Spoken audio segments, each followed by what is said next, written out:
Hey, hey, hey, hey.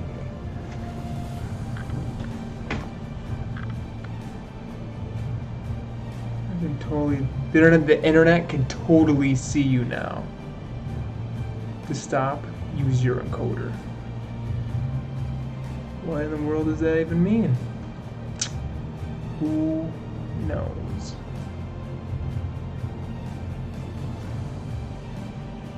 That's fine. That's fine. Let me move this aside, move this here.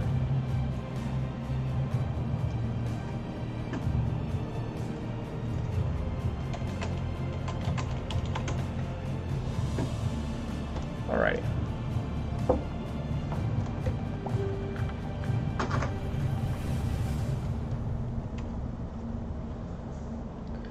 We want this to be a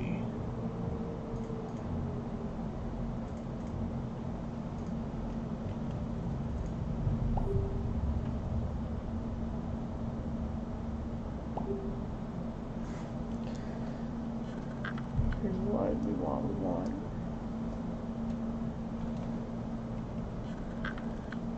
I want this to be bigger. I want this to be much bigger.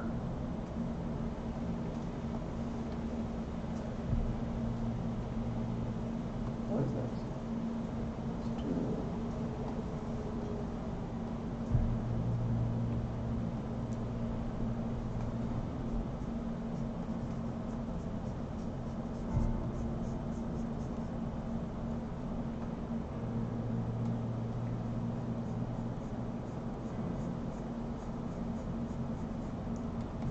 I want this to be much bigger. As you see, we're going to turn them into rocks. And I'm okay with that.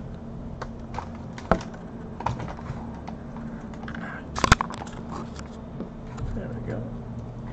Oh. That'll work. That's what we want to do. Definitely.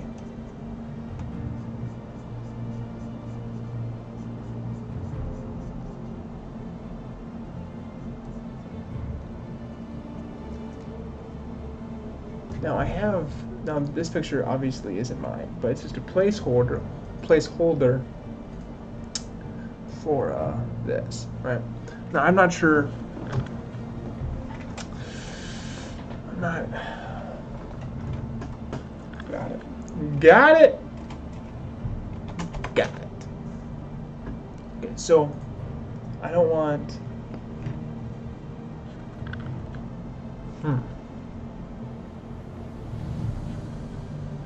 Kind of thinking it's kind of blending in too much there. Let's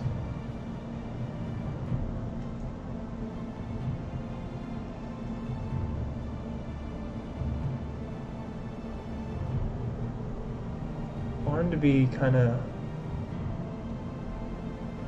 like you'd think he'd blend in, but let's make him maybe rock colored.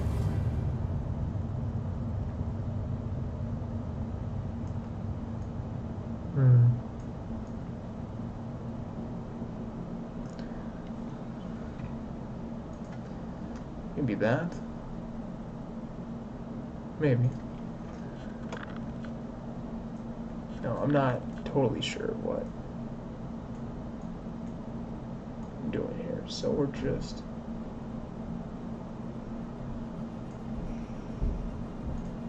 just messing around here. Just getting an idea of what I want to do. Right? Whoa!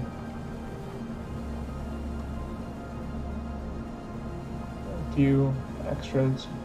Show. Guides. We don't want guides. What's wrong one? Okay.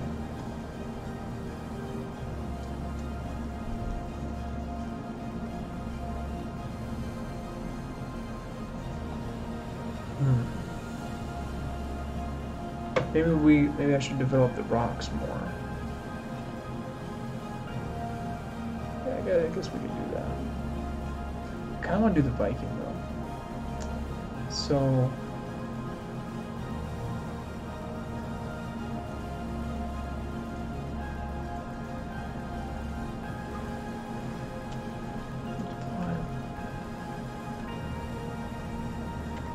actually lighten him up, but we don't actually want him to be lightened because that's not my drawing, of course. What I'm looking for more is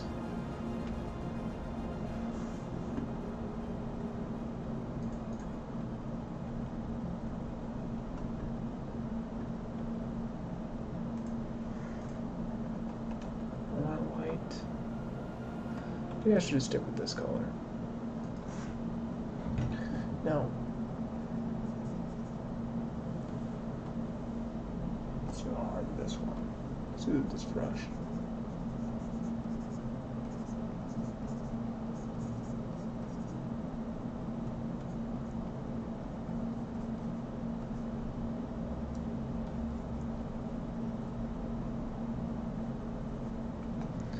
I'm not totally sure if I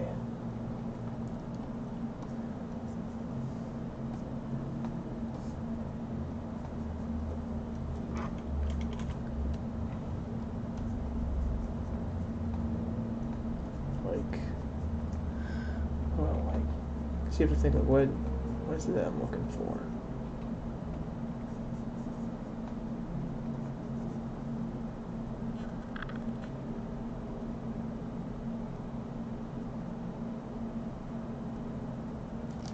Now his head should be, I want his eyes way up here.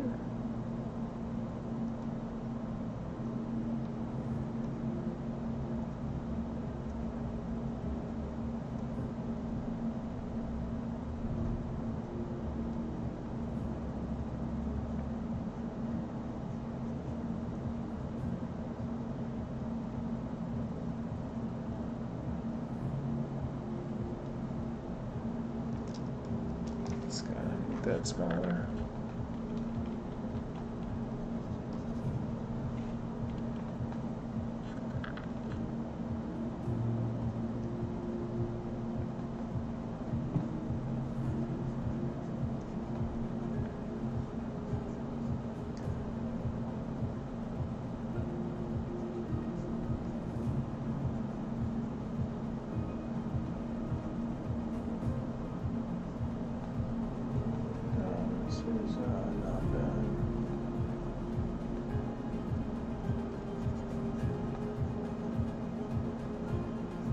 I don't know why he would have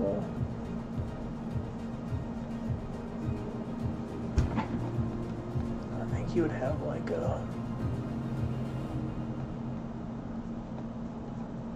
I'm just kind of not exactly sure where I'm going. Basically this Viking guy is just like a placeholder for what I'm wanting to do.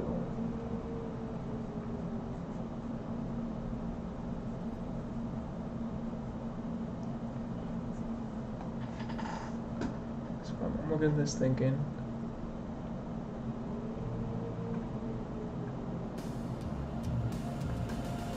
it's not.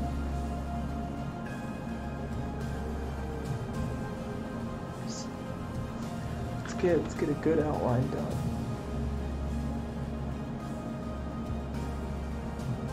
Some jagged rock. How many people like jagged rocks?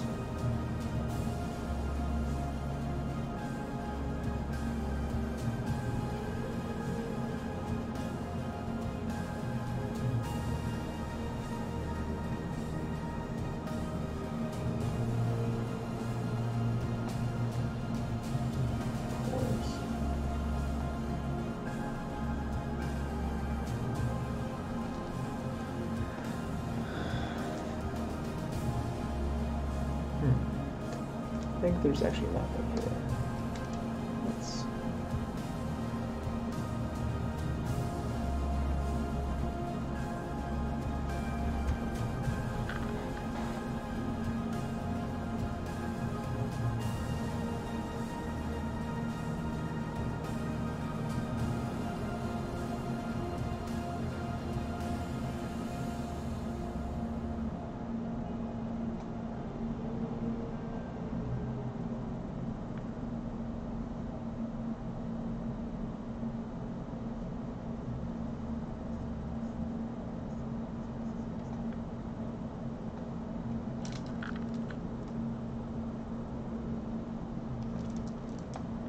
What?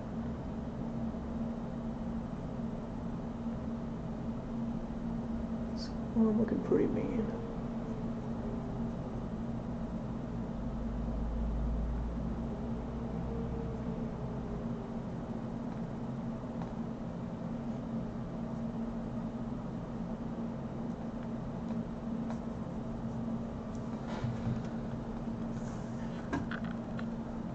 He's not really a Viking, it's just a gigantic guy with like rocks. That's basically what it is.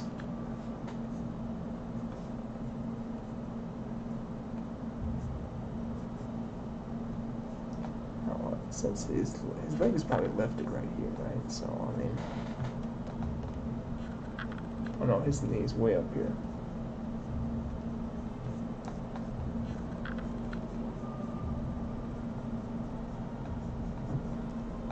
That's what we're looking for. Wrong layer, of course. See how it goes, isn't it?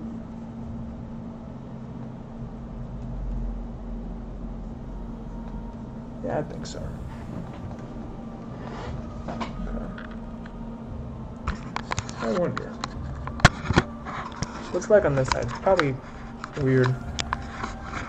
I don't even know if it stays.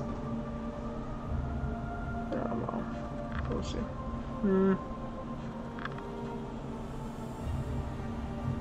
Actually, have no idea. We'll see. Okay.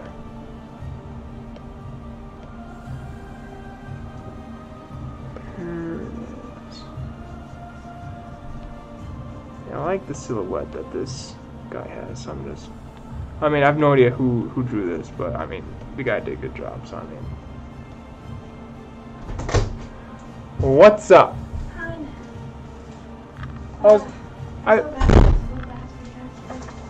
Hey, I figured out how to stream. Yeah. Like it's stressful. Really?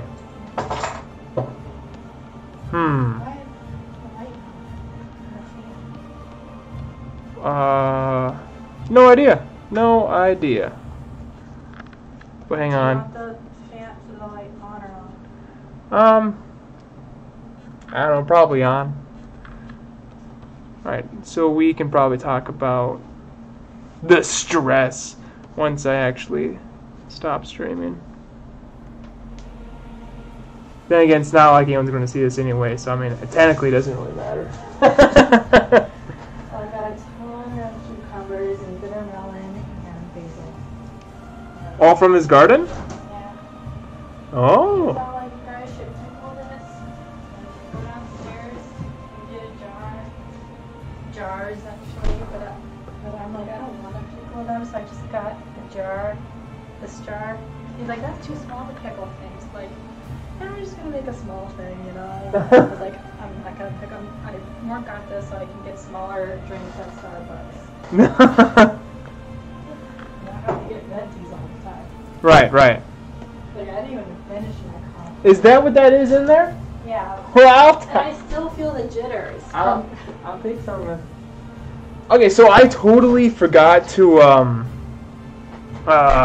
like I thought you were still home, and I thought you were gonna wake me up in like 40 minutes, and then I was wondering if you were gonna wake up or not. Like, how do you get home? Make sure it's not sleeping. I was like, oh, where's Emily? I don't know. But you had the right idea because I was almost out of there. Almost out of there. So, Mom still painted. She painted the living room again. Wait, it was like a pinkish salmon color, right? Now it's peach. No, it was a salmon color. That's what it was. It's peach now. It's more of an orangey kind of thing. Wait.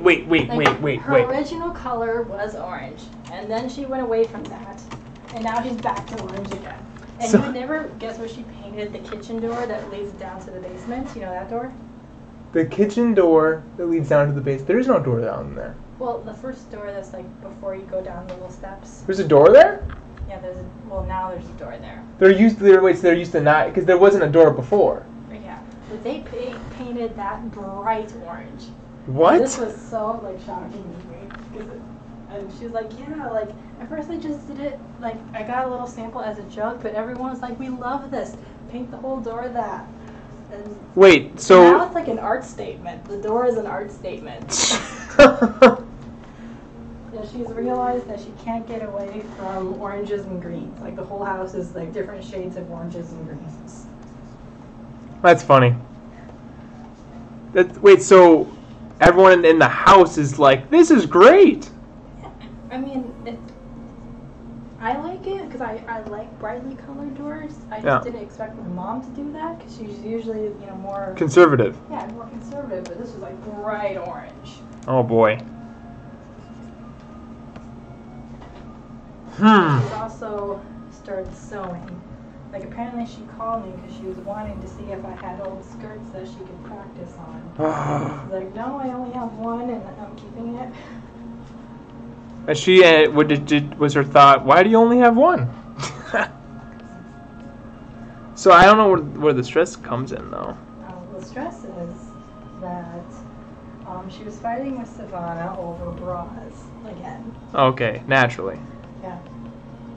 Yeah. And this time Savannah fought back. And, all about her feminist rhetoric of women shouldn't have to be sexualized and you're just being like you've been brainwashed by Christianity to think of boobs as a sexual object when they're just.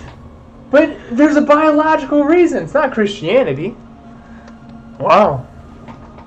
So yeah. Yeah. And then she goes like, then Mom posed a question to me like, you don't believe that, do you? You wear a bra, right? You wear a bra. And I tried to sidestep the question because she first asked me that with no context and was like, oh, is Savannah giving you a hard time? And then she goes off, yeah, I'm all about Savannah. But then she asked the question again. And I was like, well, it depends on the shirt, It's like if I'm wearing a huge hoodie and then it's like I don't really care. Well, what was your mom's response to that? Well, she made the question I'm actually kind of scared to ask the question. Your mom's scared to ask the question. Yeah. But and then my dad was getting into it of it's like these are just certain things that just it's like in our culture we just do them. It's like why do I wear underwear? It's like I don't have to. Like most pants you can't really tell. And so I was like, well, it's a little different for girls because the first 12 years of our life, we're not wearing one, and it's uncomfortable, and then it's hard to get them fit right and they're tight and restrictive and whatever. Mm-hmm. But then it reminded me of when I was 12 years old, when both me and Savannah, we were just begging Mom, please can I wear a bra? Now we're 20, Mom, I'm done with bras. I hate them. We should never have to wear them. That's what a turn of events. Well, when you're 12, you just want to be older, and it's you want to pretend that you have boobs, and you really don't.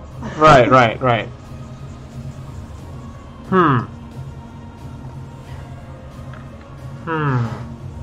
I think that's what the. Well, but I mean, I feel like your mom wouldn't be too upset because No, she's really upset. I know. I mean, with you, because it's you still wear bras, and she's like, well, you still believe to wear them. Well, yeah, it's just. Well, I don't though. Oh, so you don't want to wear them ever? Well, no, I'll still wear them. When I feel like them, but if I don't feel like it, it's I don't care. Mm-hmm. So it really depends also what I'm wearing and where I'm going. And, if I'm going into an interview, of course I'm wearing a bra. Of course. Or if I'm going, back home, of course I'm wearing one. Mm-hmm. So your mom was pissed at you as well. Well, I was just kind of avoiding the question mostly and not really answering it directly. But but to say that it's not that it's brainwashed to say it's a sexual object is, of course, they're sexual. Not in every culture. Some cultures, women just go shirtless. Yeah, but they're still they're still using foreplay and sex. Therefore, sexual. Well, also, like in certain cultures, certain things are more sexualized than others, depending on how focused it is on, or like, I don't know, like, kind of like when women used to like cover up head to toe, and if they didn't, like, if they showed their ankle, that was already like too much for guys to handle. But now guys don't even think of anything about the ankle. You don't know enough guys. So, with the whole like ankle thing, when people they won't turn their heads because like it's normal for most women wear shorts or like things that reveal their ankles. So it's not. But if a woman, let's say, goes braless and you can see her nipples, then like, it turns heads because we're not used to seeing that. Right. So it gets more of a focus. But that's, I don't know, I get that people are trying to fight back against it, being like, hey, because like, this reminds me of the article that my brother sent about one of the privileges that men have that women don't, and one of them is like, they can go topless, and it's like, it's different though. Like, if people want to fight it and be like, well, no, we're just sexualizing them. They're just fat bags or whatever they want to consider them. It's like, okay, well, that's not true, right? The fact that they are plump throughout the year, throughout the life cycle of a woman, means that they serve a completely different purpose than normal primates. Because primates, they only inflate during, children, but with humans, that's not the case. The question is, well, why? Well, obviously, right? Interesting. But anyway, that was one of the things where it's like, I don't think this is like a right or privilege that, like, I don't know why people would even consider this a right or privilege and be like, oh, men get to do that, but women don't. It's kind of like, but is that really a rights thing? Is that really a... Well, I guess it depends if the woman's going to get arrested or not for it. So... Like if, a bunch of people are in the park and like the guys are, shirtless playing frisbees and then the women are too, and then the cops come for the women and not the men. I feel like a lot of people would be upset about that. Like, of course, everyone gets arrested if, like, you're completely nude because that's, why? Like, against the rules. Why? So, why not nude? Well, that's just a rule that our society has made for ourselves. Well, should it be okay to not, we're like, if you want to be nude, no big deal. Well, it would have to be that way across genders, not just one gender over the other. No, yeah, that's what I mean. So, should it, like, hey, you know what, guys just got his dick out, women just, like, clothes are just a thing of the past. Because we are beyond clothes now. Well, I don't think society would agree on that because no one wants to see people's genitals. But people want to see breasts though. So that's okay? I don't know. Depends who you talk to. I disagree. I think it's not okay. I mean, I get that that'd be frustrating to be like, hey, why is there this double standard? And to be like, well, I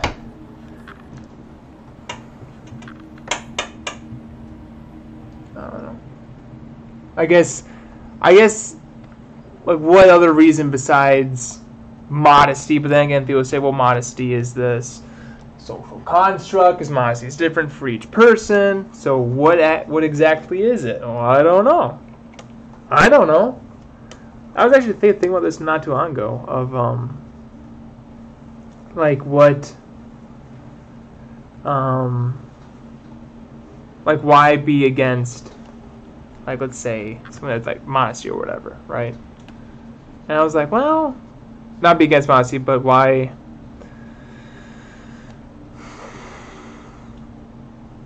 like, what's the point of being modest? What's the point of not showing skin?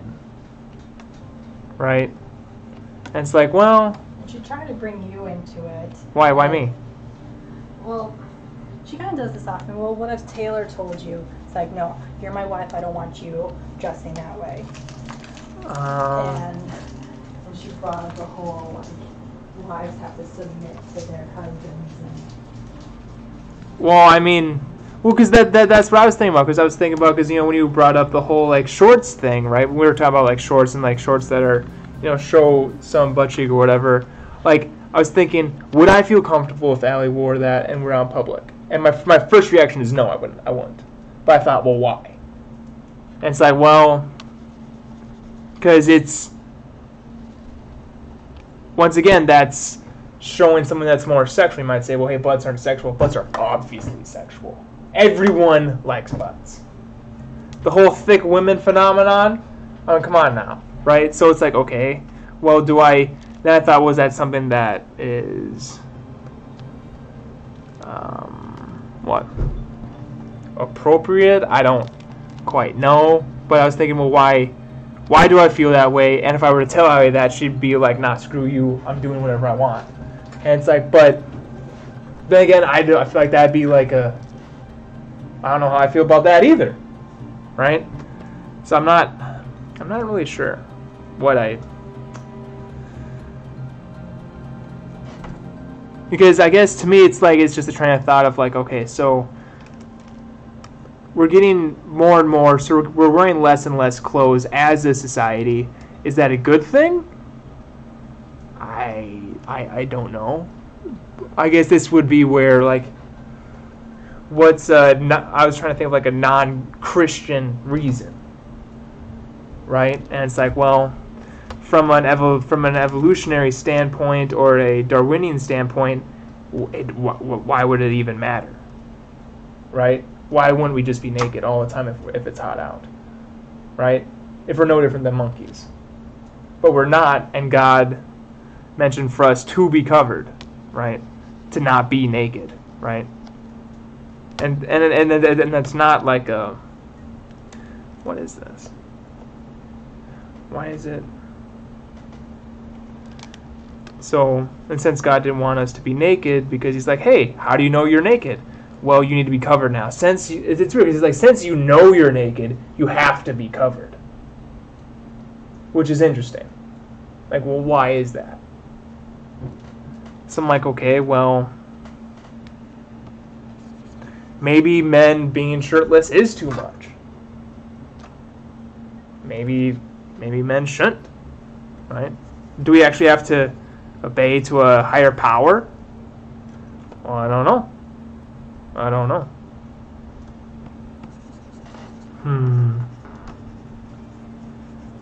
Yeah, I was having a hard time with this train of thought, because I didn't really know what to do with it.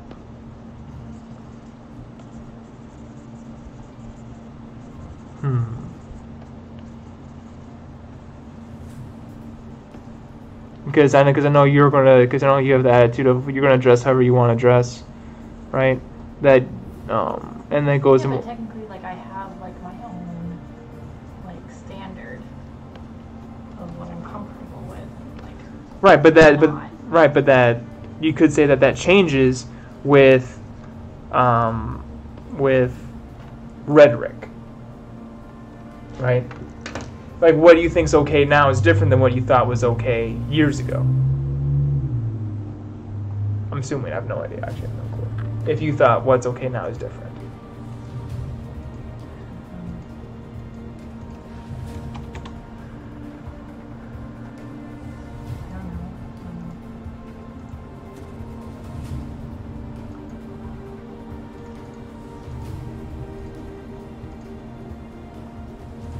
You don't know?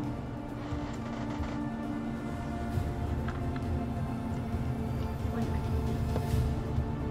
it's hard to tell like what was like my own actual thoughts and what was just like imposed upon me. You know, because like when you're young, you know, you just wear just clothes. You know, it doesn't, like, no one actually cares about how wear shorts, you wear tank tops, you show your shoulders, and no one cares. And then all of a sudden you go through puberty, and everyone's telling you, like, you can't wear that anymore. Right. And so you go through this frustration of like, why can't I? There's nothing wrong with this. And then and then there are certain things where just like I feel uncomfortable wearing certain things, like the tight tube dress things that usually girls like wear to parties. Like I wouldn't be comfortable in that. Why? Or is that a personal thing that it's a personal thing just because of how my body weight is. Right. So if you I don't feel like I'm thin enough to wear them. Right, but if you were, you would. Probably, yeah. So then it's like, well, right? I mean, like, so it's like, okay, so does us being Christian, like, how much of it should we actually change, or should we just conform to society for everything? Well, there's also different types of society, there's different forms of sexiness, and I guess like I'm fine like with certain form, let's say appearing sexy, but I'm not okay with appearing nude. But like, of course that goes back to, let's open up to interpretation, because some people's but it's all open to interpretation based off of time and culture. And personal preference. Right, but then I think, well, is that actually a good thing? Well, I don't know. I have no clue. Because wait, this is technically closer. Like you can have, let's say, a super long dress that technically covers all the things that it's supposed to, but it can be just as sexy as a short dress. I would agree. But how it's sexy is because it's like, well, does it show more skin, or is the person just attractive no matter what? Because that's a big part of it, right? Because some people can literally wear like a bag, like a garbage bag, and look, they look just fine, right? So it's like, well, I don't know. Yeah, but I don't. I was thinking about that, and I was like, well, why? Like, how can I make a stance of like, hey, I wouldn't do this, or is there ever a time where I can tell Allie, like, hey, I'm not comfortable with you wearing something, but then again, it's like, well, no, I'm telling you something that I'm uncomfortable with, and then you're going to be like, well, no, this is my business, stay out of it. And it's like, well,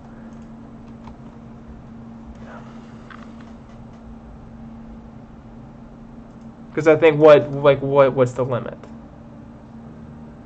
Because when, like, example with the butt thing, it's like, well, we've gone from can't show ankles to you can literally show literally almost everything. Then again, you could say, well, what's the difference between showing a little bit of butt, just a little bit of booty, with swimsuits and bikinis? That basically shows even more. But that's okay. But it's okay in context with you're at the beach. Or is it okay? So that means it's like, okay, well, so now we're up to, we can show a little bit of booty with pants or shorts or whatever. What's next? Is it going to be? Yeah, people are just going to be walking around in bikinis and basically like underwear, just for everyday clothes. I mean, it seems like that would be the natural progression, would it not?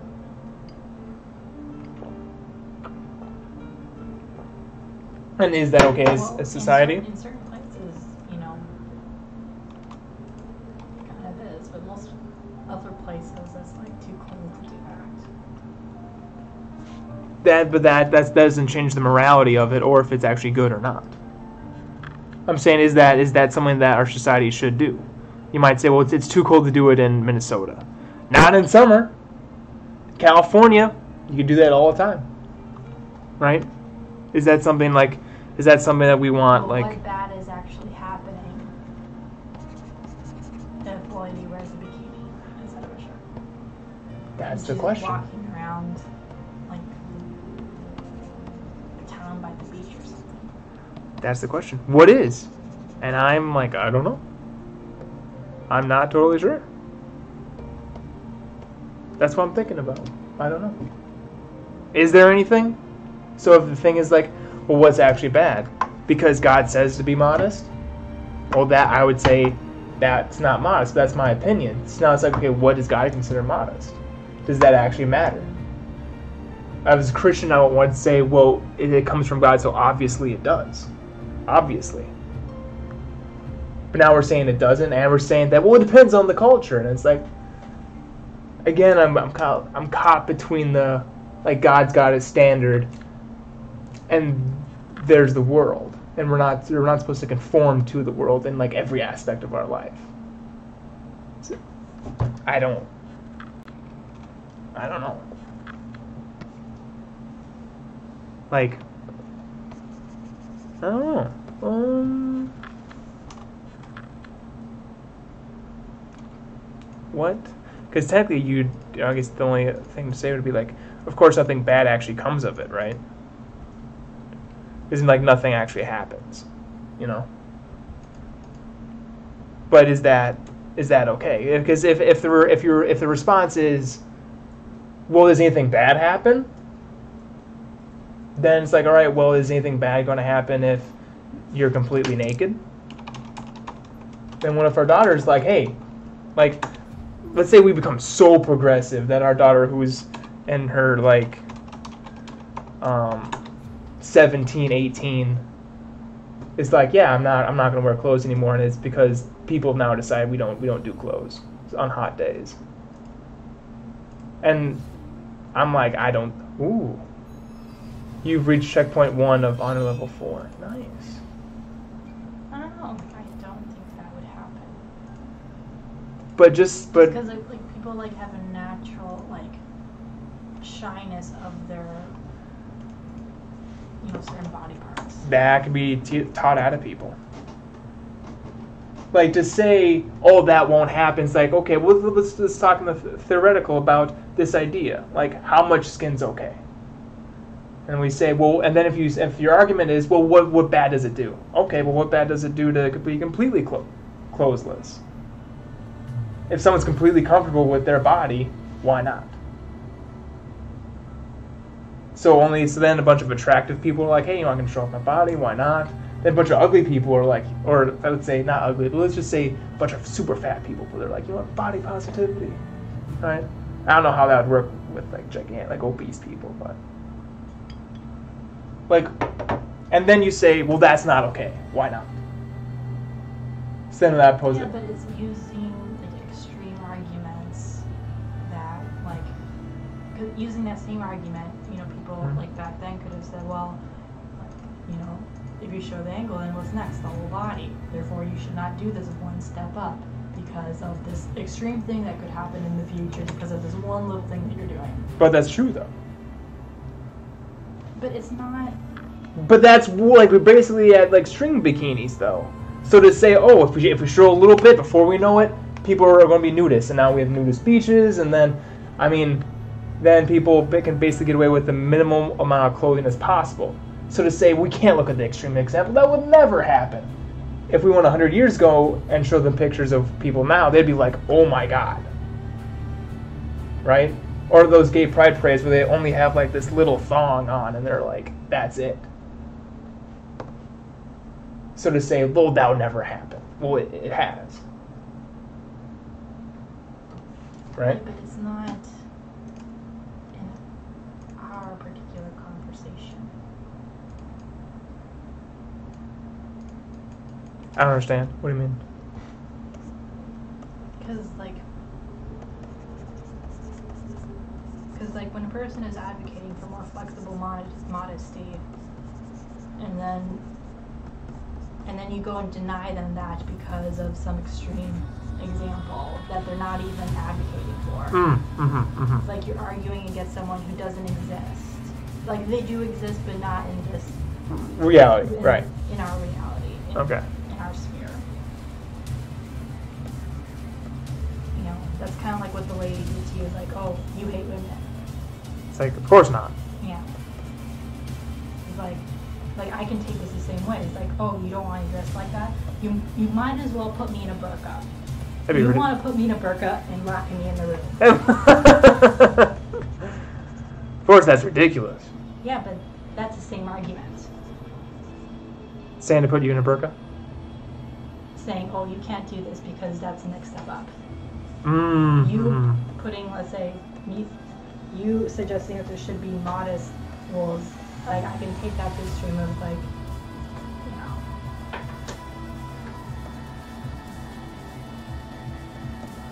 I see. But that's probably how the burqa has come to be. Right? That's probably...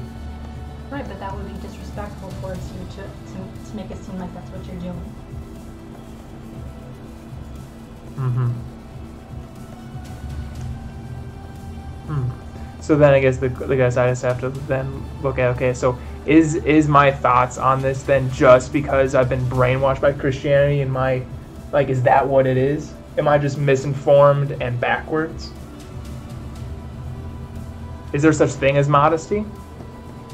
And if there is, what is it? That's I guess that's what I want to know. Do we actually hold ourselves to any standards? Or is it a standard that even matters? I guess. Like, does it actually matter?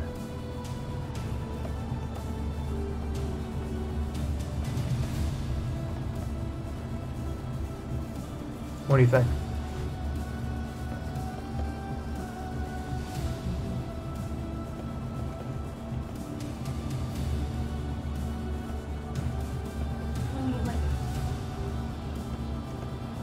Clothing is communication, so you have to, be aware of what you're communicating, and be responsible for yourself of, like, okay, this is what you're communicating, like, be okay with that.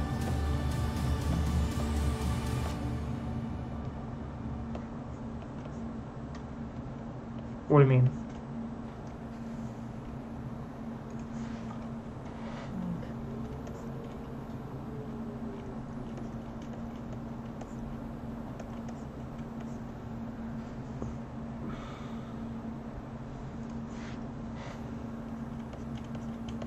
Like, if I started, let's say, dressing like a stripper and just start pretending, oh, this is, like, modesty doesn't exist, and Well, I don't know, like how do you define dressing like a stripper? just Google stripper, and there's, like, a specific type of clothing that strippers wear, and or a prostitute or something, and Stripper street clothes. I'm not... so, like, if you dress like someone who sells sex, and then someone mistakes you, and if you're just standing on the street and someone thinks that you're a prostitute, and you get all offended at them, it's like, well, you're dressing like them. Mm-hmm. But just because you might wear less clothing, but that doesn't necessarily mean that you're, So you're saying that your clothes are a form of communication. All right, so then when people, because normally when people wear less clothes, it's a communication of, like... Yeah, but not for every place, and not, like, like, it's fine, for people to say wear bikinis at the beach, and no one assumes anything because that's normal. Right. But if you start wearing bikinis in Minnesota at Starbucks, and there's no lake around or anything, and it's like, okay, that's not normal. Mm-hmm. Like, everyone knows you're not doing that to keep yourself cool because it's hot, because it's not hot here. Right. You're doing it for... Yeah, but if you're doing it in California, everyone knows you're just hot, it's really hot here, none of us care. Right, but the person should still be allowed to just wear a bikini in there, right? In Starbucks, even though it's not even hot. Right, but that context would still be different because, like, you're communicating something different. And so you have to be aware of that. Okay, but so as long as they're aware of it, then it's fine. Well, usually people don't, like, dress out of the normal for where they are at. Like, if you're going to interview, you dress like how you're supposed to dress for an interview. If you go to the beach, you dress how you're supposed to dress for the beach. Mm-hmm. people don't, like, we're all sheep. We don't dress to stand out. Some do. Like, everyone at Starbucks looks the same. Everyone's... Because it's cold. It's Everyone cold. wears their athletic clothing or their, you know, or the guys dress their hipster stuff. No one looks different.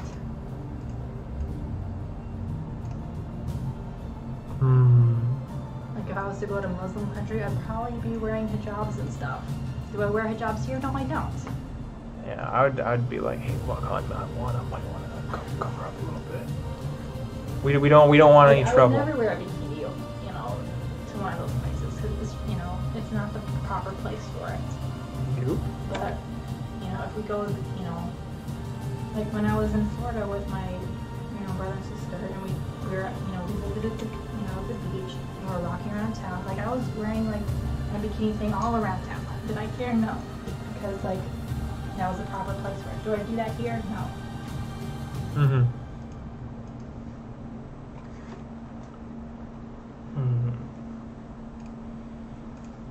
So you're saying that there's at least context for it, right? But now, how do you dictate that, or society dictates it? But let's say someone breaks it, then that's still fine, though, right? Well, usually like natural things happen to like push against it, you know. Like you get a ton of stares and you start to feel uncomfortable. Or you get more hollers than what's normal. Usually people don't want to draw attention to themselves, you know, because you know that's it's a form of danger when you pop out more than the rest. Right. I would agree.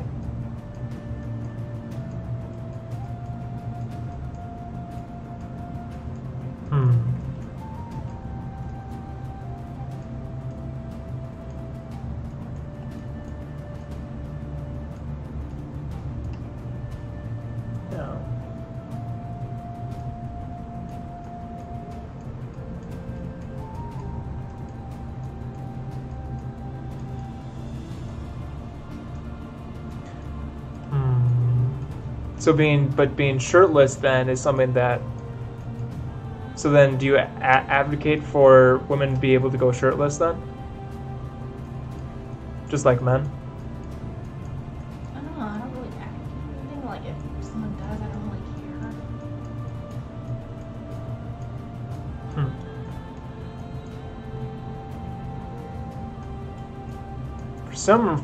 For some reason, I'm having like a.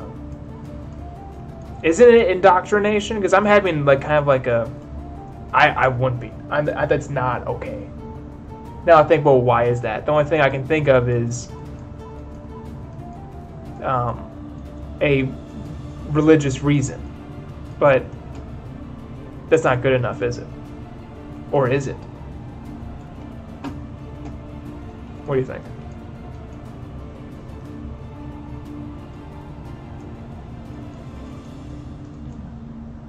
You don't know?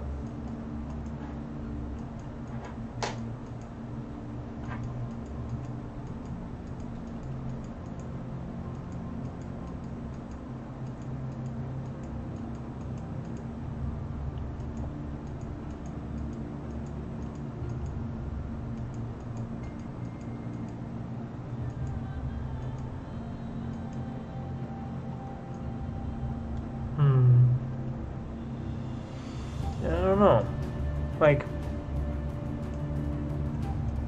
know that has happened like in certain you know, like in those tribes where like women would go shirtless, and then like, the missionaries would come and it's like, no, you can't do that. You have to you have to cover up, and they would teach them that you know boobs were this thing that had to be covered, whereas they didn't think that before. Well, that's because they're not Christian and they don't have the concept of modesty. Right? It's a since that is a biblical thing. Our are you suggesting? Like what are you suggesting when it comes to the Bible and modesty? That we just ignore it? Well, no, but I feel like we're coming up with bullshit excuses for it, like, oh, like, it invites rape, like, the children are, like, negatively affected by it, whereas, like, in those places, like, rape wasn't a problem, and children don't care about boobs. Mm-hmm. Right, so you're saying that, well, the argument is bad, that's kind of interesting because you're saying, well, their argument is bad, but what's actually going on isn't good either. Or is it good?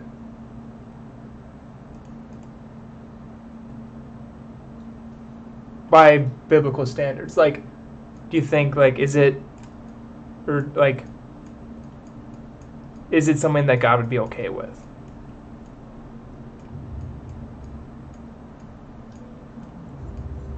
Well, but this is like, that where we get it from the Bible, and if you say that... But not everything in the Bible is from God. Right, now we're back to this argument. Right.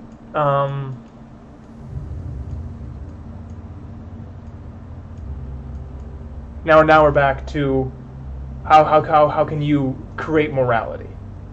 How do you define it now? Well, we can't now, right? Right? I think. Or do you disagree? What? Well, like, yeah, there's certain things that, according to the Bible, God says so. But you can't say, oh, God said not to show your boobs, because he didn't say that. He did cover them, though, with fig leaves. Was that a command, or was that just him helping them do something they already wanted to do? Well, I guess the question comes into, why did they want to do it? He didn't cover them with fig leaves. They covered themselves with fig leaves. Oh, he did leather. He did animal skins. So he covered them actually more. I just found that okay, but... Right.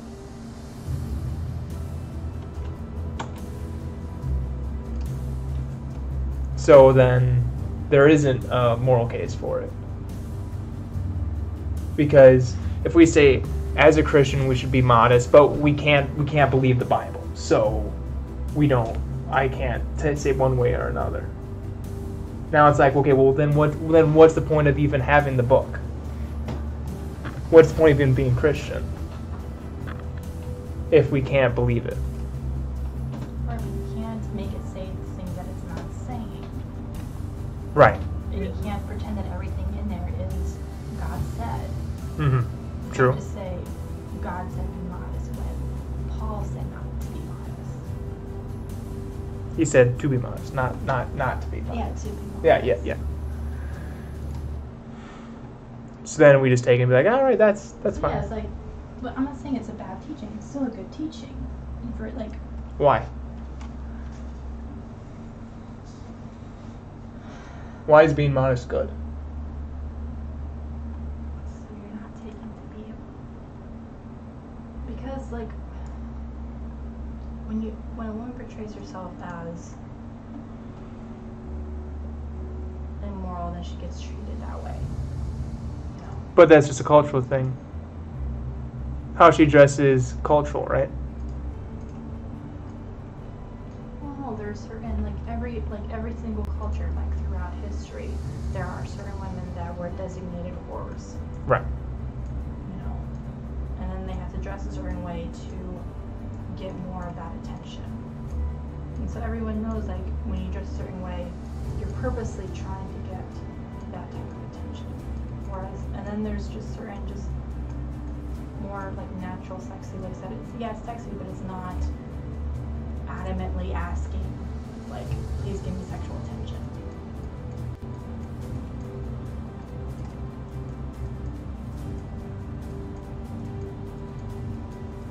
Okay.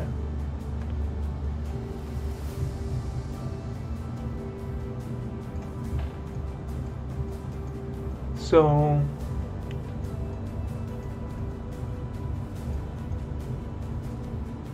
you're saying that as long as a person isn't dressed and advertising or communicating, as long as they're not dressed like a prostitute, it's fine. If they don't want to be.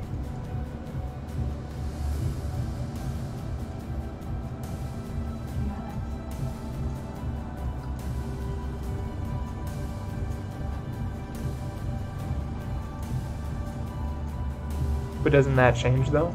Especially like what happens once prostitution becomes legal? What does that have to do with honesty and social norms? Even if it is legal or not illegal, that doesn't change how normal women do things. Oh, I'm saying. The average woman is not a prostitute, and just because there might be prostitutes that walk around the streets does not really impact us that much. True, but could they change how they dress though? So if prostitutes changed how they dressed to,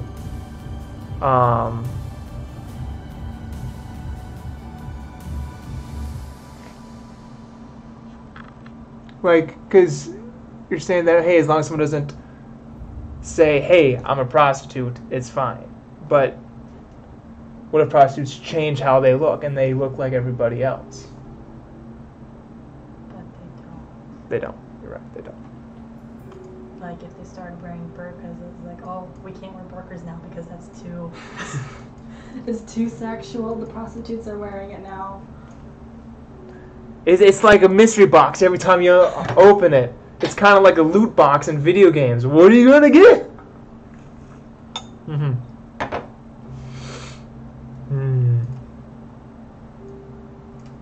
It brings up a good discussion on what. Yeah, there are certain sexual things or sexual views that are toxic, like kind of like with the whole, let's say, like a lot of like Muslim men, since they're more surrounded, let's say, by modest women, then by that comparison they see a lot of American women as sluts and whores, and they do, and they treat them that way. And they treat them that way. You know? And I would not say, oh, wait to start dressing to appease the Muslim man. No, it's like they need to be taught, like, no, this is fine. Like, you shouldn't treat women like a slut just because you think that she's a slut.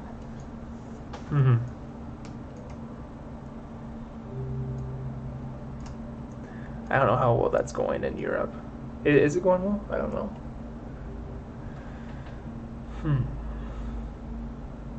Like, the question is then, like, are American men over-sexualizing things than what they're supposed to, like the Muslim men? Sure, they're a bit more progressed than the Muslim men, but maybe they are a little bit too much still. I mean, fundamentally, they're basically doing the same thing.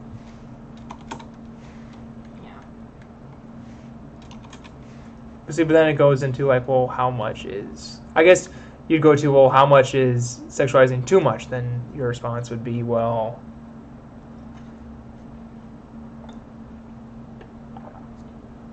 Your line is if they dress to the point where they look like a prostitute in current culture, then that would be the line that's too far.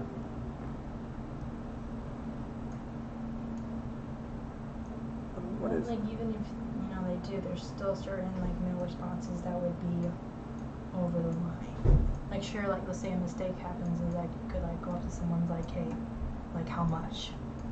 How much? And so, yeah, when you get super offended by that, but if you dress like that, but it's an entirely different conversation when a man, like, thinks, oh, she's dressed like a slut, therefore I can just, go rape her and pay her later. Of course, that would never happen though, not in our culture. Yeah, but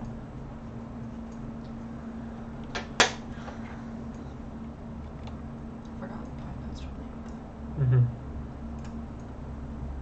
But yeah, there's just like certain responses that are more justified than others.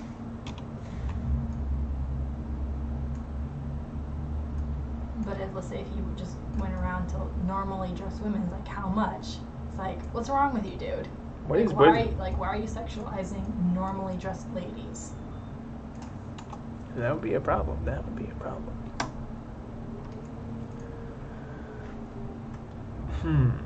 Like, I'm shopping. Leave me alone. Interesting.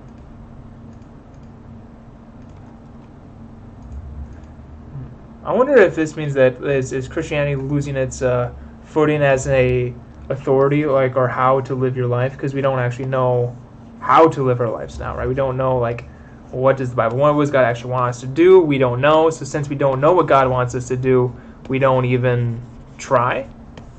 We don't even, or is it like, well, hey, you know, someone thinks God says they should do this, therefore that's okay for them, but not for me. But now we're down to, well, we've also made Christianity into like a personal thing, like instead of a social thing. And so a lot of it goes into, you know, personal interpretation and when it was a social thing, there was a lot of negative things that were going on. when it was a personal thing? No, when it was a social thing. Oh, like what? Well, like, you know, just forcing people to do things that were just, you know, not right because that's what they thought the Bible was saying. Like what? You know, like, it's like with modesty or burning witches or whatever. Burning witches. Well, of course, Or like they're not or witches. Like take the Amish people, for example. Okay. You know, like they have a very strict religious system. Yep. And you know, and if someone, say, doesn't agree with them, then they get, you know, cast out. Mm-hmm. Mm-hmm.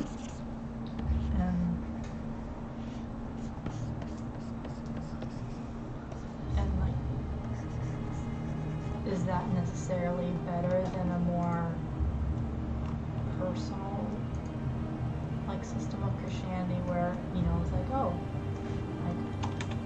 like I personally believe in honesty, but that other Christian doesn't necessarily believe. Am I gonna force them? No. No, you don't have to force them, but it's like, okay, but what? You can say, of course, yeah, like I'm not going to force people to do anything, right? Because it's not my place. Yeah, but shaming someone is kind of the same thing.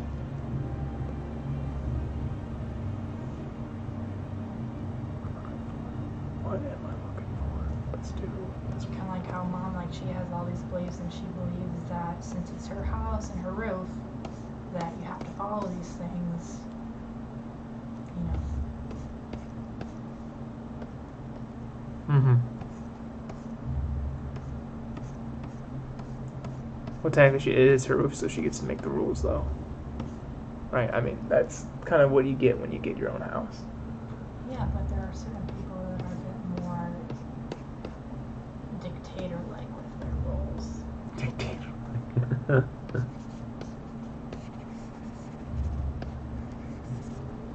I would agree. But it's also like, as a parent, you get to decide what the rules are in your house. Right? So, I mean, you might say, well, hey, you know, that's a little dictator, that's a little, like, I don't agree with that or whatever, but ultimately, I mean, it's kind of like, well, it's still, it makes sense that it's their,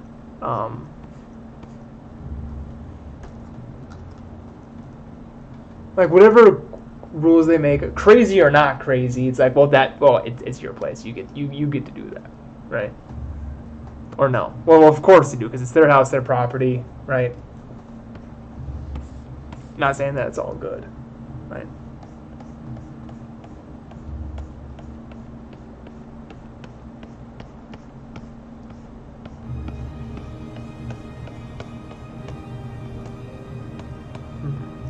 Oops.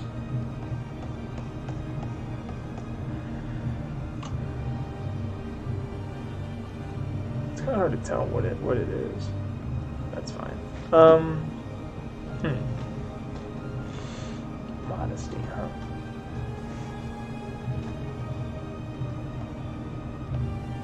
You know, most of these things, it's not just like one person says this is what it is. It's more like it's constantly negotiated. Mm-hmm. And some people, you know, ask for more things, and other people ask for different things, and it's constantly pulled and pushed back, pulled and pushed back. Mm-hmm.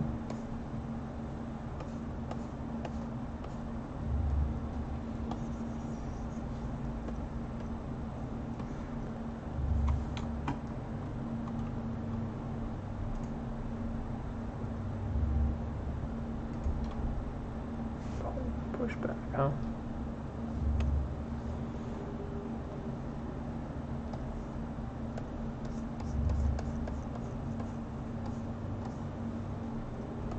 What is morality?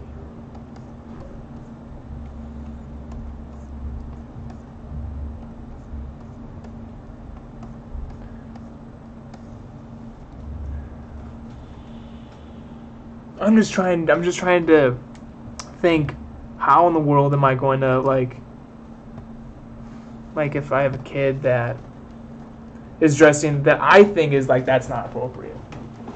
But then you being the mother, you'd be like, no, it's perfectly fine. And I'd be like, it's not.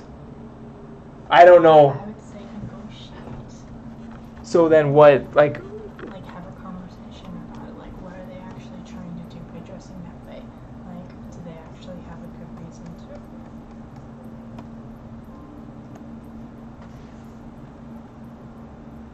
do they actually have a good reason? Let's say it's just hip. It's the thing to do, Mom and Dad. You guys are behind the times. What? No. And then, because in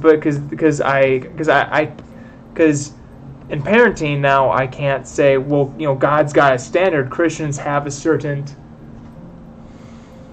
morality and value system that we have. But technically, morality can still be negotiated with. Just because you can argue on what is moral and what's not does not mean that it doesn't exist. But then morality can just change, and then morality It can... does change. Right. But you have to make sure how it changes is actually for a good reason or responsibly, and it's just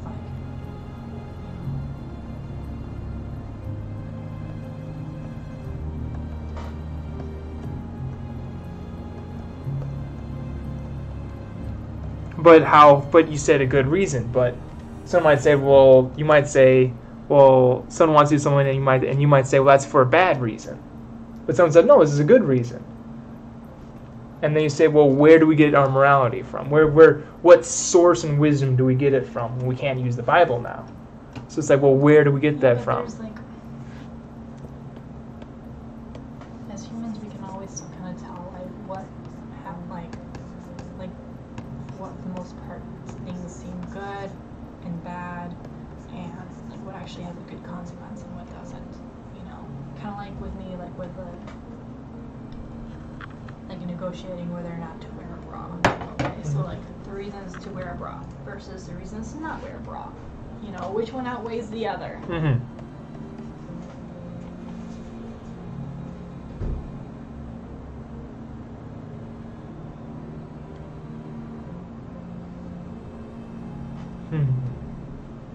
Is there actually any really good reason to go nude for any person? Do you honestly think someone can come up with a very good reason that would outweigh all the bad things that would come from it? But what bad things come from it, though? Being ostracized by society, being arrested. Let's say it wasn't illegal. Yeah, but consider what would it take to become non-illegal? Well, I don't, right? I'd have to pass somehow. No idea. It would be a lot of protesting naked. Well, a lot of stress. Well, technically... It would probably take more than what we had to do to get the women's votes. So let's do something that's probably more realistic of what women actually want. They want to go shirtless. That's something that women actually post, hey, this is a privilege that men have. We want this too. We want to go shirtless. All right. So what's the pros and cons for it? And we say, okay, well, it's no longer, you won't be ostracized from society because it's going to pass through Congress, right? So, is that... There to pass through Congress, it's not illegal for...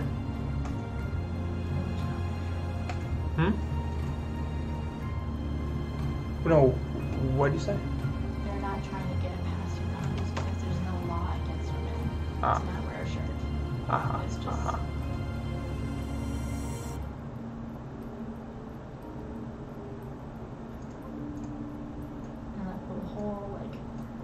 And genitals are different Because, like, does require some protection.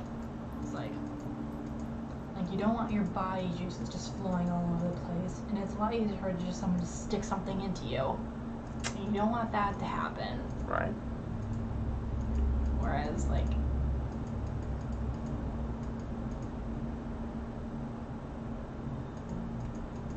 and for guys, it's a lot easier to get injured.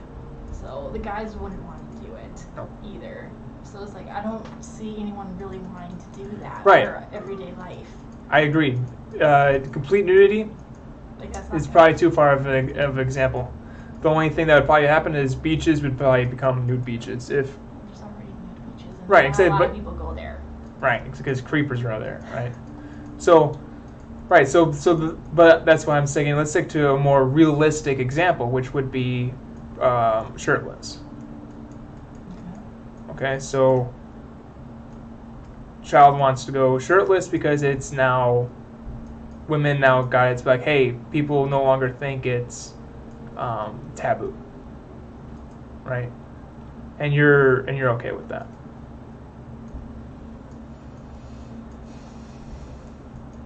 Shirtless around the house, outside, everywhere, or anywhere she wants.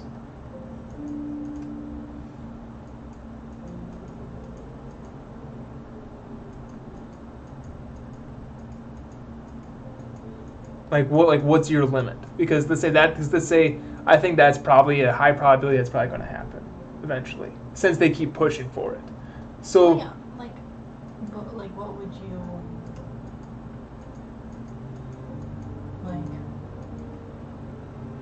advocate doing to them? What do you mean nothing? I want to advocate to do anything. What do you mean? You're saying your child. Oh, like. So we're assuming that they're an age, say 16. They're basically an adult. Mm-hmm.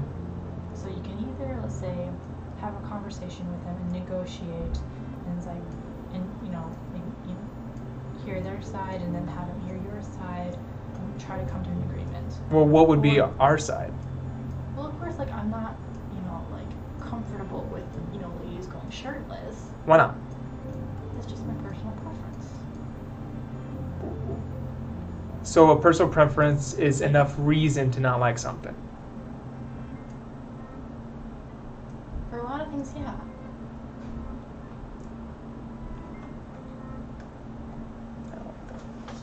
Okay. No, I'm just. I would think it would have some negative consequences because Like what? It's not normal in our society, so you would still get a lot of But we're talking 20 years in the future, and things have progressed so far in 5. Things have progressed insane in the past 10 years. And say another 20? Yeah, but not really as far as how people treat each other and how people have treating women. That hasn't really changed that much. What do you mean? What do you mean? Being gay is completely socially acceptable now. Almost encouraged. That's huge. Right, but as far as how we treat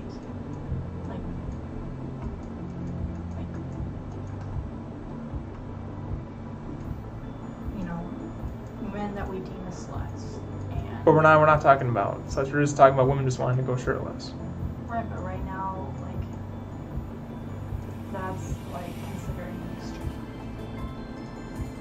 Not really, because people are trying to advocate for it right now.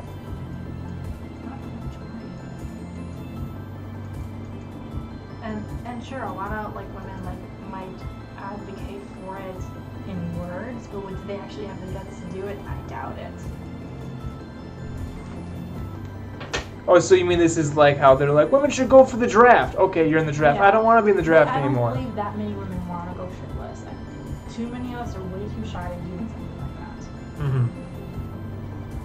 Sure, there are, the oddball women that are, super loud wherever they go, but the majority of us, pretty conservative. Women are conservative. And shy.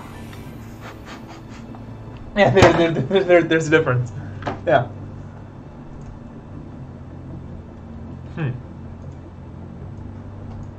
But I know I think it's a possibility. But we're looking at so But we're looking at like why, like well, like kid says, hey, this is what I want to do, and we say, well, we are going to negotiate morality with you, right? So there's no higher power involved, including our own.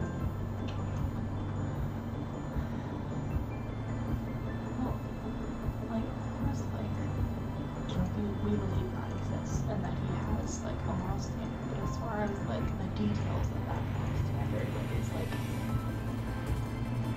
I feel like a person has to determine that for themselves. It's like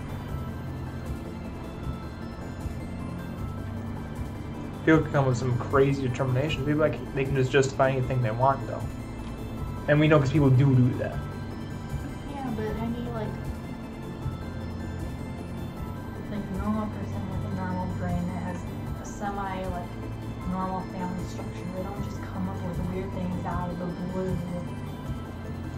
You know, like usually these are very disturbed people.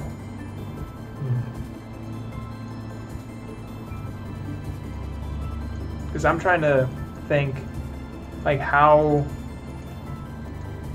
are we going to raise our kids, and is saying like, hey, you know what, morality is negotiation. God exists, we just don't know the details of it. We just don't know what He actually wants from us. And they say, well, why do you even study the Bible then? Why are you well, what's the difference between your religion and other religions then? Technically these questions already come up even with parents that are super dogmatic, like this is the word and everything in it is said God. I agree. It's like, and then, yeah, my parents are super strict. Do I still come up with these questions? Of course I do. Every single young person does. Every single person in their teens and 20s questions God and the universe and morality. And that's not something, it's like, oh, we're going to be super strict so this doesn't happen. Like, you're delusioning yourself. No, I'm not saying to be super strict. I'm saying, like... Right, but though, it's either we negotiate with them and treat them like a normal person that actually can think on their own, or we treat them like a person like, no, you can't think for yourself. You have to do everything I tell you, otherwise, out of here. No, I don't want to do that. Well, those are the two options. You either treat them like a person that can think for themselves responsibly, or not.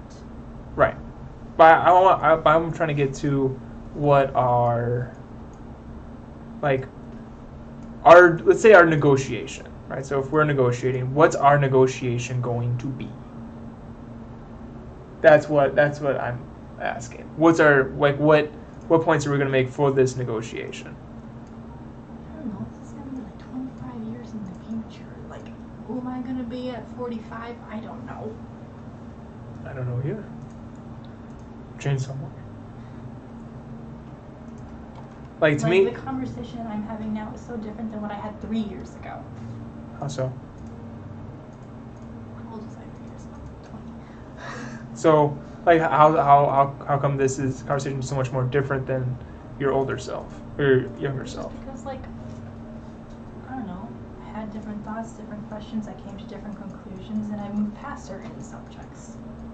And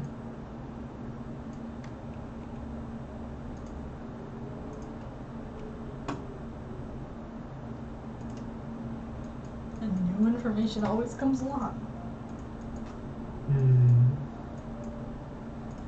Because I don't know, because I'm trying to think of like I feel like you're worried because like there, like, that the absence of having solid concrete things to say creates this huge gap, this like, when it really doesn't. Like, I feel like that's the whole reason why Christians become super dogmatic, is because they're afraid to have open-ended conversations and having things be like not black and white. Like, it's okay to not be sure about things and to have iffy conversations. It's like, yeah, I don't know the answer to this. Like, you don't have to.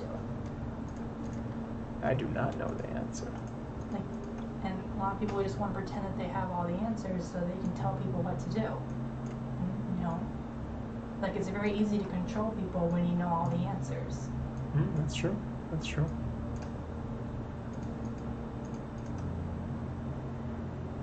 I would agree. And I think generally I'm okay with having conversations. It's not that I'm like, I'm afraid if they think for themselves. I'm not afraid of that. Usually, it's. I'm just trying to. It's like usually parents tell their children what to do. Like, let me think. So, I don't think. Like they need guidance, and I'm trying to think of, okay, so if the world is going in a direction that I disagree with, and I think is immoral, right? I'm like, okay, that's immoral, and how am I going to make sure that my child doesn't, like, I wouldn't want my child to do something that I would view as immoral. Right? Because just for that sake, that it is immoral. Like, I don't want to do stuff that's immoral. I wouldn't want you to do something that's immoral. I wouldn't want my child to do something that's immoral. And so it goes into, like, so why I trust the Bible. Well, I think the Bible has the most, like, Jordan Peterson does a good job. It has the most truth in it. The things that are most real and that are most profound is in there. The most wisdom is in there. So it's like, well, why do you follow the Bible? Because it's got the most truth. Right? That could be one argument. Yeah, but like the most concrete things in there are things that it's like, if you do them, you're hurting yourself. If you're doing that, what do you mean? What am I doing that's hurting myself? Like if you're an alcoholic, like why is that bad? Because you're hurting yourself if you're doing that. It's true. Like there's no good reason to be an alcoholic. I'd say I would agree.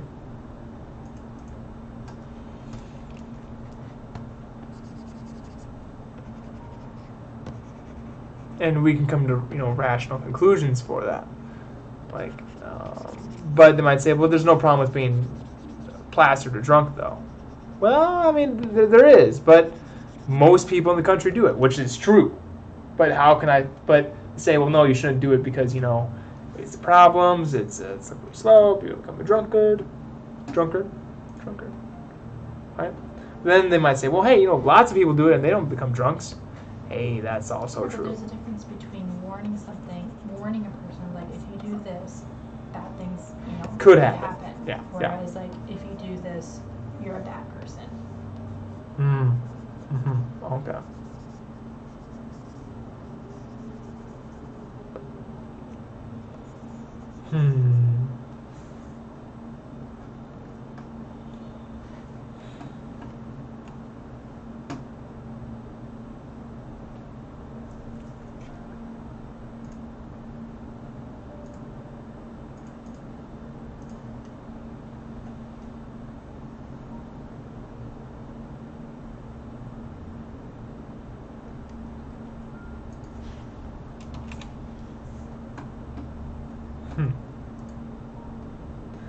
Negotiation. So I'm trying to think. I think my parents, like, what did they do? I want to say there's some type of negotiation involved. Because they would talk to me about certain things.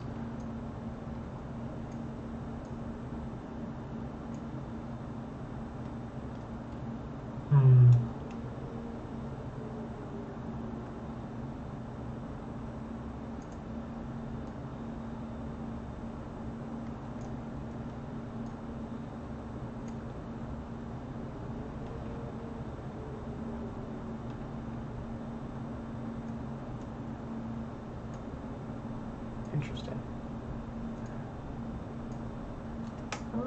Don't like that. Don't like that.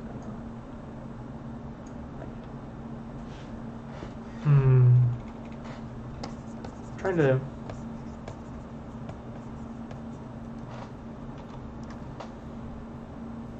Honesty is interesting. Because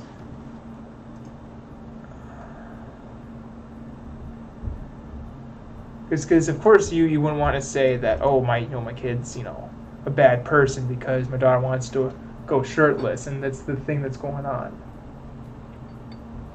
or that's the trend or way society's going. Then is it just like, all right, well, you don't see it as something that's bad, so go for it, or not necessarily go for it, but like, hey, I disagree with it, but you can do whatever you want. Is that just what it comes down to? Hey, I disagree with what you're doing, but you can do whatever you want. It depends on the age.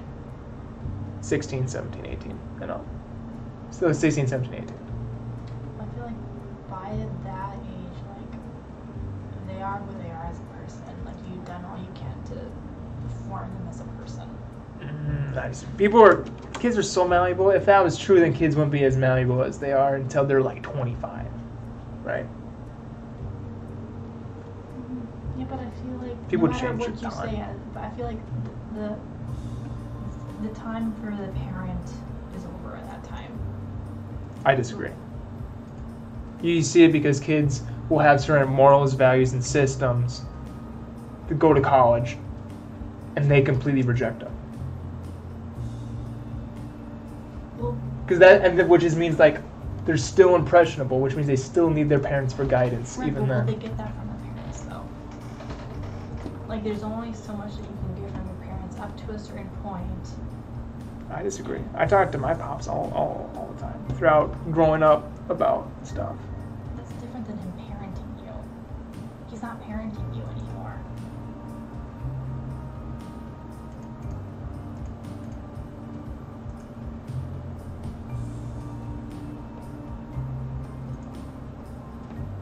Like, I'm talking about parenting where it's like, okay, what I say goes, you can, like, you don't have it, like you cannot disobey me, kind of a thing. Like, my house, my rules kind of thing. Okay. Whereas, like, that is effective up to a certain point. You can tell a 5-year-old, don't eat your boogers, Improves your immune system. and they have to obey you. They have. And if they don't, You have no choice. And if they don't, you can swap their hand or something. Whereas, like, you can't do that to a 16-year-old. Like, the little details of parenting is over. Okay.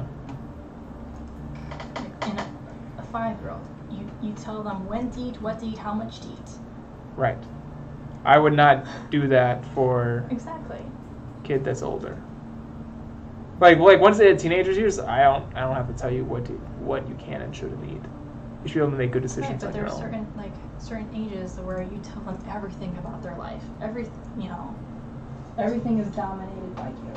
But then, after a while, certain things is like it's not dominated by you. They have to make that choice themselves.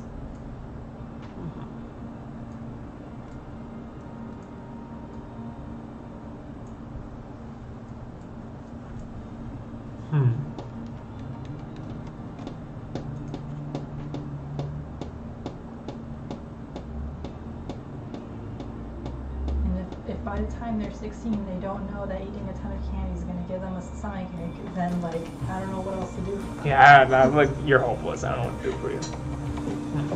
So, interesting.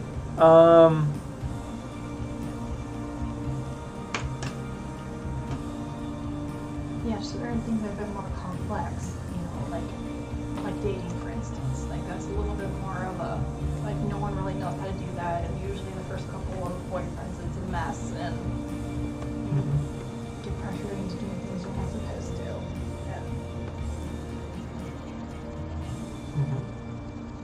Which is problematic. So, yeah,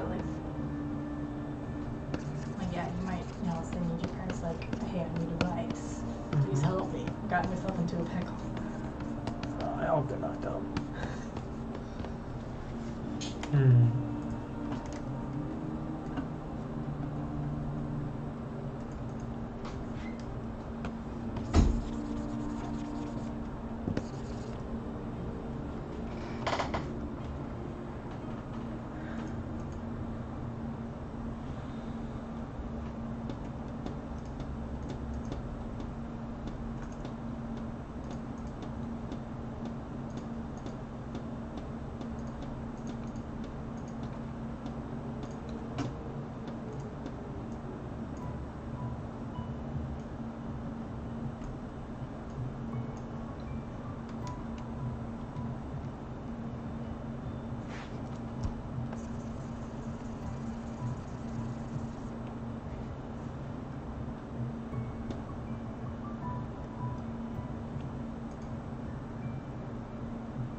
I guess I'm just.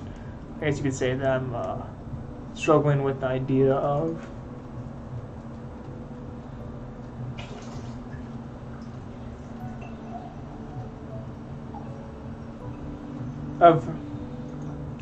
things that I guess I would consider to be immodest, but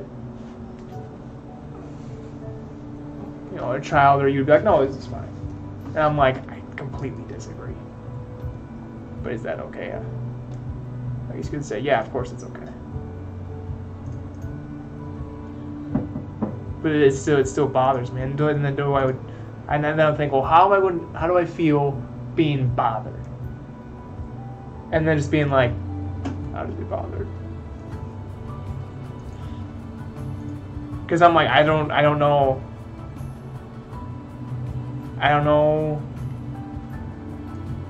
how I feel about it. Which of course might say, well, that's not, you know, a good enough reason to, you know, not like something or whatever.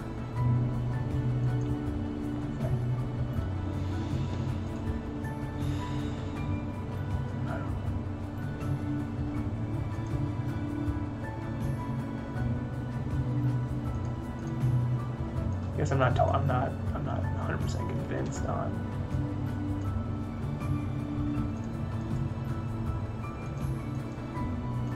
Oops, that's a red, not one red.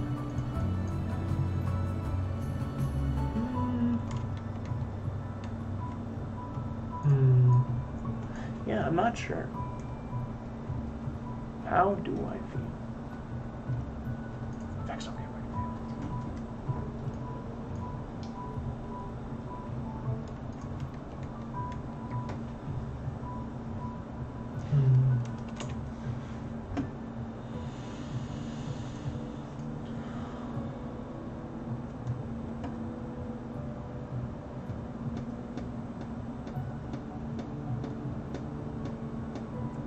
What do I want to communicate? Well, not everything has to be communicated with words. A lot of what we believe is communicated by our actions.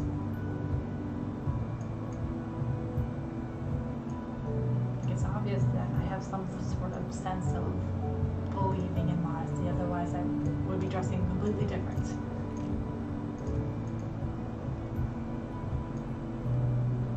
Whether or not I can like formulate it into words or coherent thoughts is another matter.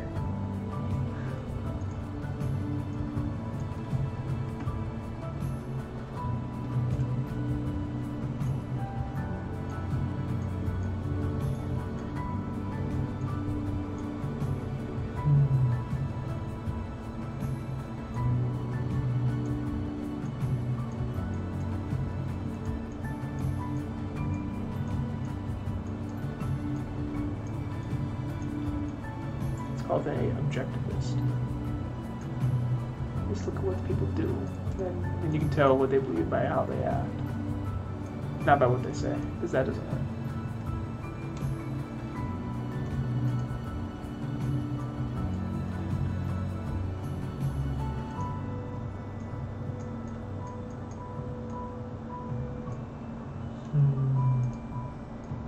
And usually the women who will say want to go shirtless, like they only come into that mind frame because they're in like a super feminist weird bubble where they're constantly like reinforcing each other and coming up with new wild ideas.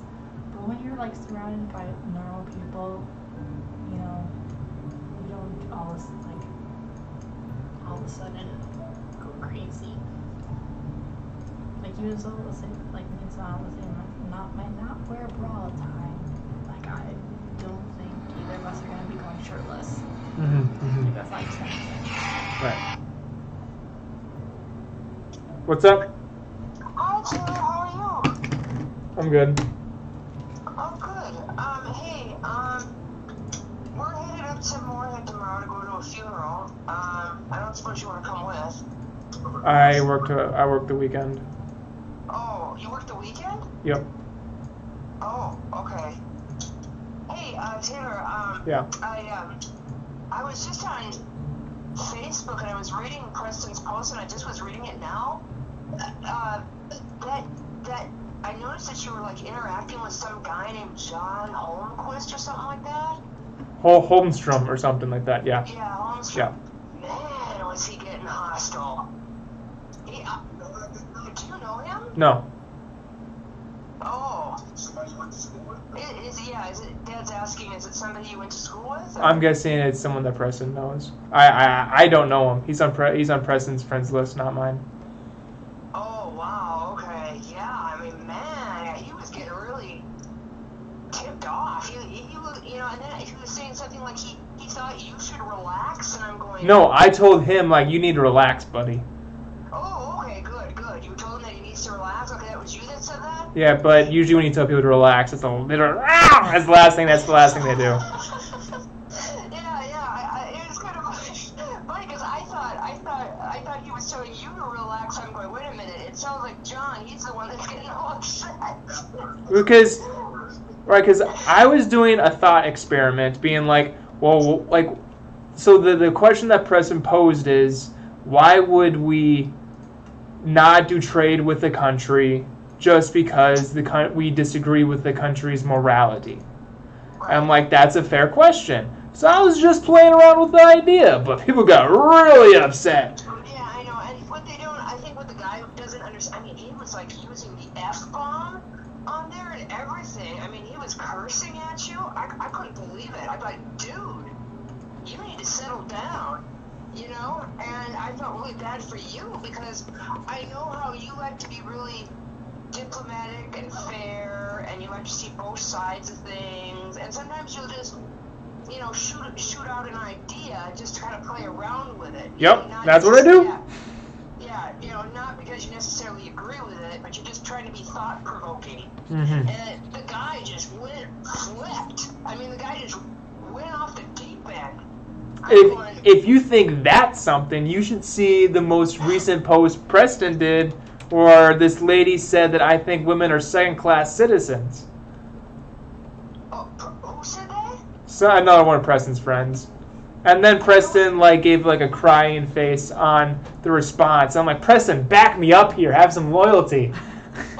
Jeez. A lady calls me out for thinking women are second-class citizens, and you don't say, hey, my brother doesn't think that.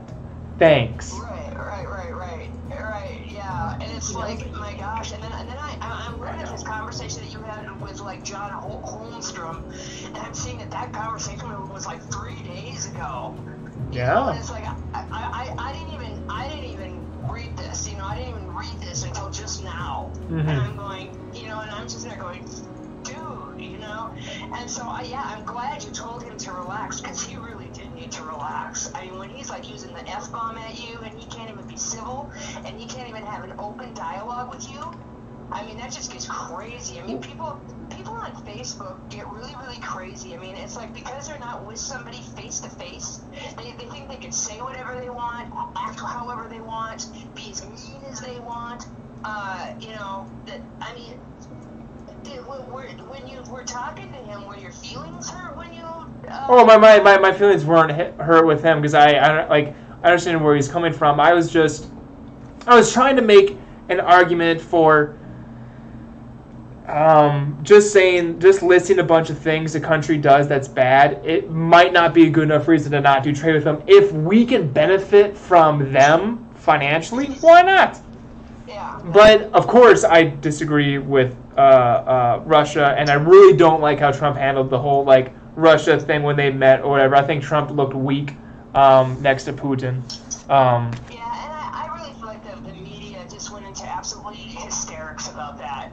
Yeah, no, I think they went overboard. This is treacherous. I'm like, okay, not treacherous, but Trump definitely did not look strong.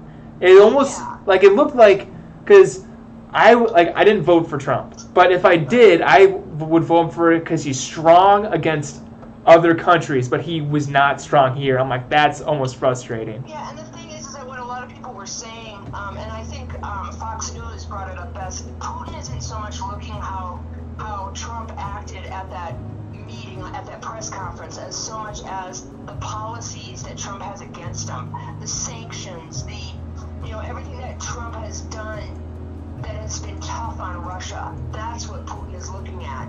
He's not looking at what Trump said during the... We know, see, but we're implying intent. We have no idea what Putin actually thinks. So I think it's not good for us to presume that, oh, Putin isn't getting a kick at the United States basically just going bananas, right? I'm sure he is. Yeah. Right? Yeah. I really feel like the media just went into hysterics about it and then wouldn't let it go for 2 days, and then Trump clarifies it, and then the media is still in hysterics, and I don't know, it's just, I just felt like the whole thing was just made really a big deal out of it. I mean, so, Trump, didn't look that strong at the press conference. So what? Move on. His policies against Russia have been the strongest that they've ever been against Putin. I mean, Trump has been stronger on Russia than Obama or any previous president has ever been on. I'm actually aware of this, but I would have just liked it if Trump was more because basically he said, hey, our financial institutions, yeah, they're smart and all, but Putin was very strong when he said that he didn't infiltrate our election, which they did. But it's like, okay, Trump, that's not helpful. Like this response is kind of like when he was in Charlottesville and said there are good people on both sides, even though that might have been true, right? That's not what you're supposed to say, right? So this was not a good week for Trump at all. This is probably on par with. I think that Trump is really just trying to make good relationships between us and Russia, because Russia is a nuclear power, and he just wants to make sure that we get along with them. But they're really not, though, because they have the same GDP as Italy. It's like, oh, are we afraid of Italy? No, of course not, right? No, right. But anyway, I wanted to ask you though. Yeah, if you want something funny, you should look at Preston's most recent post about white people. What is that? Did somebody get after you, or did they get after Preston? No, they got after me. And it's so great. Since Preston has so many lefty friends, I can just comment on anything on his page and just get at this, go, hey! It's so much fun. So your feelings then were they not hurt, or were they? Okay, were you so talking to this John guy, or no, with John, no, my feelings are just fine. The thing that made me upset when he's like, the thing that I just couldn't stand about what John said was when he's like, oh, Mao and Stalin would have happened under any kind of economic system. It doesn't have to be communism. I'm like, dude, are you dumb? John seems like a smart guy, but to say that, oh, Stalin and Mao would have gotten into power if their countries weren't communist is just ridiculous to assume that. But no, the thing that got me most riled up is this woman who said, I think women are second-class citizens, just because I don't think free birth control and abortions is a female right, because it's not a right. Because a right, it's a wrong definition. So right? You're pro-life then, or? Well, of course I'm pro-life because I consider the baby. I consider the baby a human and an American citizen. That means they're protected under our Constitution, which means they have the right to life, liberty, and the pursuit of happiness, and no one should obstruct that, which means murder obstructs life and liberty and the pursuit of happiness. Yeah.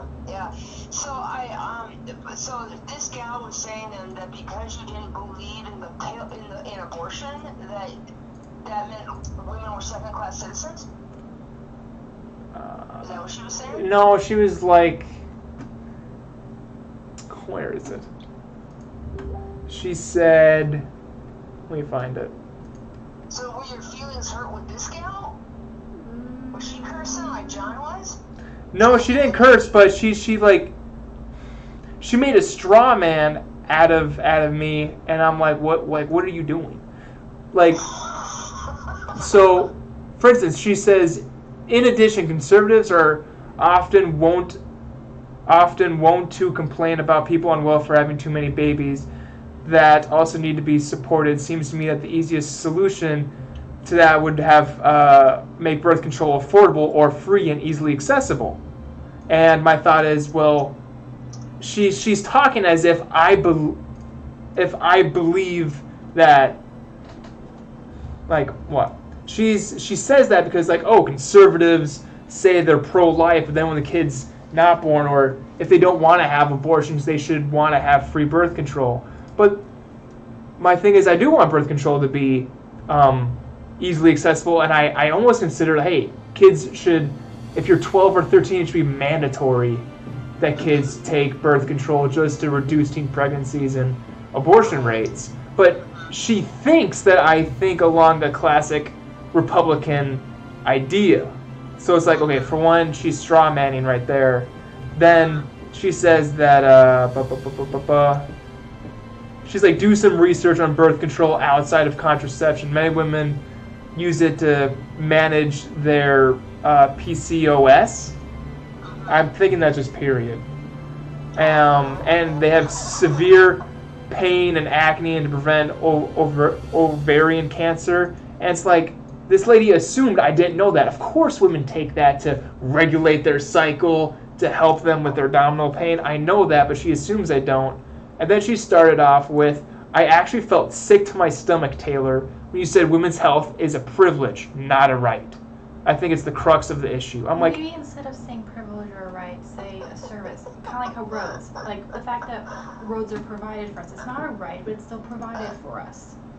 But it's technically a privilege. It's a privilege to have them. But saying privilege is something that people need. Like, we need roads. But it's still a privilege, having nice roads. Right. But it's still demeaning to people. It's not a good communication. She was making all kinds of assumptions about you that weren't true. Mm-hmm. Oh, jeez. Now, what Kathy mentioned to you in a comment. Uh-oh. Taylor, birth control is a privilege? I didn't read that. Birth control is a privilege. I didn't read that right, did I? Of course it's a privilege. Oh my God. How do people not know what... Right, but think of how they view privilege. Privilege is like wealthy, only wealthy people can have it. We are wealthy compared to the world. Right, but in American context, privileged people are the wealthy people. And like privileged people get the private schools. The privileged people get the nice neighborhoods. The privileged people, you know. That's not what privilege is. Like. Right, but in their mind, that's what it is. So Tanner, you're saying Kathy Segal has now jumped on this thread. So I guess like I understand that women are really touchy when you bring this up. I was just pointing out when people say that you don't want women's rights, it's a euphemism for abortion and birth control. That's all I was saying. And that they're not, because they say you're against women's rights. I'm not against women's rights. I want. That is a privilege. You're saying that it's not needed. Like chocolate. Chocolate is a privilege. Kathy Segal You don't need it. comment you were referring to yourself, right? Right. Well, okay. So, right. So by privilege, I mean, so that's the alienable rights, right? Which are privileges you get by being a U.S. citizen, right? One of the privileges we get living as a citizen is roads, is would be another example that we get. Social Security is an example.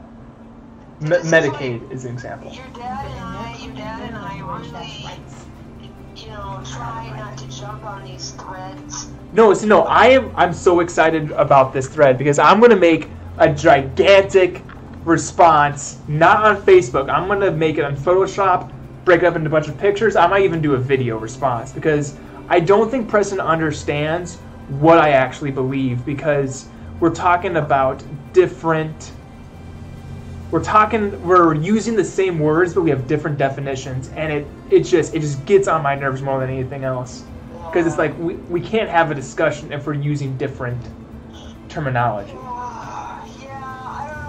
You just got me riled up. What? Who got you riled up? You.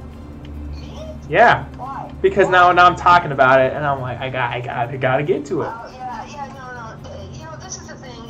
Your dad and I really believe that nobody's changing anybody's mind on Facebook. So if you go ahead and you state your opinions on there, it just leads to division and people getting into arguments. I like evidence, and people cursing each other out, and it just doesn't change anybody's mind about anything. I will see. That's why my goal isn't to talk with this woman who I don't care about. Like she probably could have cancer, probably couldn't. She could die tomorrow. I don't care. I really don't. And that might sound mean, but I really don't. I only care about talking with Preston. That's the only person I care about in this entire thing, right? Well, maybe you know what I did, like when Brian and Kathy, when I had posted that thing with Bridget, I was just addressing you and Preston in that thread. I did not even address Brian and Kathy in that thread. Every time I posted something, I just said to Taylor or to Preston, and I didn't even respond to their comments on the thread because I knew they just get so emotional and high strung about it. I just left them out of it. I just wasn't even going to respond. That's good. That's good, Mom. Yeah, so that's what I figured, and then, because if I don't respond, then they can't react, And so when you don't respond to somebody's thread, it looks like you don't really care that they're on the thread, Mm-hmm. And so that's you should probably do here is maybe just address Preston. No, so I might make 2 videos or 2 posts. One addressing, because the first one was saying Preston says white people, shakes fist, white people voted Trump into office. I was making the point, of course white people voted Trump into office, they're the majority of the country. Then I said, I think it's interesting that one of the largest black population. It's so funny when white people of any other president. White people. it is. That's is. a true statement. I'm He not a won more person. the black I'm such votes a than unicorn any white other person. president in history. Right, so the reason, so then I started talking about geographical biases. I started talking about, is there like voting patterns of people? And then Preston is just like, he's like, oh boy, sorry bro, I think you're part of the problem. So I mean, yeah, so I'm like, what are you talking about? How am I part of the problem? And then I'm like, because I'm talking about voting patterns of people, and he says that I'm part of the problem. And then he's like, a little bit, when I say tribal, I mean sticking with a group of, regardless of faults, not being able to self-criticize, and just the generalization you did just kind of seemed like a shallow point of view, And I'm like, are you afraid that if you respond to Preston, this other lady or Kathy is going to jump on what you said? I don't care. They can talk. I love arguing. They can talk to me all they want, because for one, You're not going to respond, right? no, I'm going to respond. So the thing is, okay. The thing is about this is Facebook. I'm not very good at articulating myself, because I tried making a point. Allie's like, no, you're not good at articulating yourself.